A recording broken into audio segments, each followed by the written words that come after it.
Լաբորատոր ծառայությունների համար մենք երբ ենք բացառելու կանխիկ վճարումը այն տրամաբանությամբ, որ կանխիկ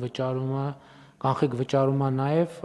տերմինալների միջոցով վճարում, այսինքն տերմինալի միջոցով վճարումը անկանխիկ վճարում չի։ Անկանխիկ վճարումը կամ քարտով կամ հեռախոսի հավելվածով։ Մնացած բոլոր վճարումները մենք պետք է համարենք կանխիկ,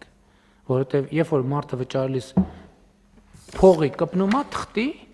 դա կանխիկ վճարում է, կապ չունի ում է տալիս, ինչ տարբերություն մարդու է տալիս, թե ապարատի։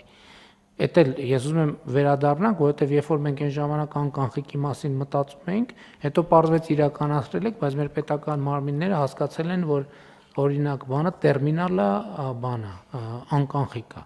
Անկանխիկն է, որ մարդը թղթի չի կպնում, այդ վճարեց, երբ որ բանի